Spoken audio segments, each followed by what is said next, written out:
நான் உங்கள் அட்டைக்கு இப்போ என்னென்னு பார்த்தீங்கன்னா, நம்ம வீட்டுக்கடன் இப்போ தமிழ்நாட்டில் இப்போ ஒரு ஒரு பேங்க்கில் வாங்கியிருந்தீங்கன்னா 10 லட்ச ரூபா வாங்கியிருந்தீங்கன்னா ஒரு வருஷத்துக்கு, மாதத்துக்கு 1 லட்சம்னா ஆக்சுவலி 10 மாதம் முடிஞ்சிடும்.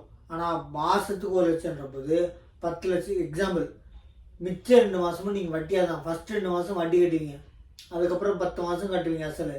அப்போது இப்போ என்ன பண்ணியிருக்காங்கன்னா கவர்மெண்ட்டு முன்னாடி வந்து என்ன அப்படின்னா முழுசாக ஆக்சுவலி அசல் இல்லைங்க வீட்டு கடன். இது வந்து நிறைய தமிழ்நாட்டு மக்களுக்கு ரொம்ப ரொம்ப ஒரு வரவேற்கத்தக்க ஜட்ஜ்மெண்ட்டு, ஒரு என்ன ஒரு வரவேற்கத்தக்க ஒரு ரூல்ஸ் கூட.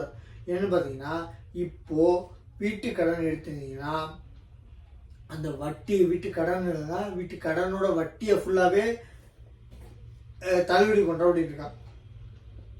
என்னன்னு பார்த்தீங்கன்னா வட்டியோட முழு கடன், வட்டியோட வீட்டு வட்டியோட வட்டியை வீட்டு கடனோட வட்டி, வீட்டு கடனை தள்ளுபடி இல்லைங்க வீட்டு கடனோட வட்டி. ஏன்னா ஆக்சுவலி ஹோம் லோன் தான் இருக்கிறதுல ஜாஸ்திங்க வட்டி. Car loan, 2 wheeler loan, education லோனோட, பர்சனல் லோனோட. ஏன்னா ஒன்றுமே இல்லாமல் வாங்குறது கம்மி, வீட்டுக்கு மேலே கடன் வாங்குறது தான் ஜாஸ்தி எப்பயுமே.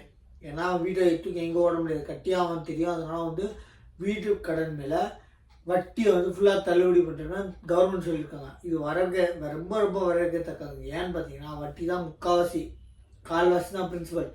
10 லட்சத்துக்கு 2 லட்சம் வட்டி. எக்ஸாம்பிள் 10 லட்சத்துக்கு 2 லட்சம் வட்டி 2 மாதம். ஃபஸ்ட்டு 2 மாதம் வட்டி கட்டிங்கன்னா அடுத்த 10 மாதம் அதில். அதாவது இப்போ என்ன பண்ணியிருக்கோன்னா ஆல்ரெடி நிறைய பேர் கட்டியிருப்பாங்க பாதி. இப்போ என்ன சொல்கிறாங்க, இந்த போன வருஷம் இந்த மாதிரி ரீசெண்டாக எடுத்தவங்களுக்கு ரொம்ப ரொம்ப இருக்கிறதுக்கு பழசாக இருந்தாலும் இப்போ வரைக்கும் நீங்கள் வட்டி தான் கட்டிகிட்டு இருப்பீங்க. நான் ஃபோட்டோ அப்லோட் பாருங்கள்.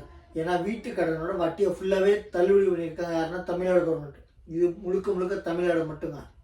தமிழ்நாட்டில் வீட்டு கடன் எடுத்திருந்தீங்கன்னா அந்த வீட்டு கடனோட வட்டியை ஃபுல்லாக தள்ளுபடி பண்ண சொல்லியிருக்காங்க. நான் ஃபோட்டோ அப்லோட் பண்ணி பாருங்கள். இது வந்து என்ன, நம்ம ஊரில் தூக்கிட்டு ஓடுறதுலாம் கம்மி. நம்ம காரு, பைக்கு இதெல்லாம் எங்கே இருக்குன்னு தெரியாது, அதுக்கெல்லாம் நம்ம வட்டி கம்மி. தூக்கிட்டு ஓட முடியாது. என்னென்னா வீடை தூக்கிட்டு ஓட முடியாதுங்க. அதை விற்க முடியாது. யாரும் பேங்க்காரன் லோன் கொடுத்தானா அது பேங்க்காரனுக்கு தெரியாமல் விற்க முடியாது. அதனால் என்ன பண்ணியிருக்காங்க, நீ எக்காந்து கொண்டு எங்கேயும் தப்பிக்க முடியாது. அதனால் நான் எவ்வளோ வட்டி சார்ஜ் பண்ணாலும் நீ கொடுத்தே ஆகணும். நல்லா புரிஞ்சுக்கோங்க. அதனால் இப்போது என்னென்னா வட்டி கடன், வீட்டு வட்டி கடன் தான் ரொம்ப ஜாஸ்தி. ஏன்னா மோர் தென் 8% மேலே இருக்குங்க. சரிங்களா, 8% மேலே. என்னென்னு 10 லட்ச ரூபா எக்ஸாம்பிள் வாங்கினீங்கன்னா 10 மாதம், மாதத்துக்கு 1 லட்சம் கட்டிங்கன்னா 2 மாதத்துக்கு வட்டியை கட்டணும். ஃபஸ்ட்டு வட்டி எடுத்துக்கோங்க, அதுக்கப்புறம் தான் சொல்லு. இப்போ இந்த மாதிரி இடத்துல தள்ளுபடி அப்படின்னாங்கன்னா ஒரு குறிப்பிட்ட இடத்துல ஒரு 25 வருஷம் போட்டிருந்தாங்கன்னா 10 வருஷம் வட்டி, 15 வருஷம் அசல். ஆக்சுவலி ஃபஸ்ட்டு அசல் கம்மியாகுங்க. ஏன்னா ஒரு மாதம் வந்து இஎம்ஐ வந்து 50,000 இருந்துச்சுன்னா 2000 இல்லை 1000 அசல், 49,000 வட்டி. இப்படி தான் இருக்கும் ஃபஸ்ட்டு. போக தான் 1000, 1500, 2000 பிரின்சிபல் கம்மியாகும். இப்போ ஆல்மோஸ்ட் இப்போ என்ன சொல்லியிருக்காங்க தமிழ்நாடு கவர்மெண்ட்டு, வீட்டு கடனோட வட்டியை ஃபுல்லாக தள்ளுபடி பண்ணுறாங்க. இது வரவேற்கத்தக்கது. இப்போ ரீசனாக எடுத்தீங்கன்னா ரொம்ப ரொம்ப யூஸ்ஃபுல். நம்ம சேனலை சப்ஸ்கிரைப் பண்ணிட்டு பாருங்கள். தேங்க்யூ.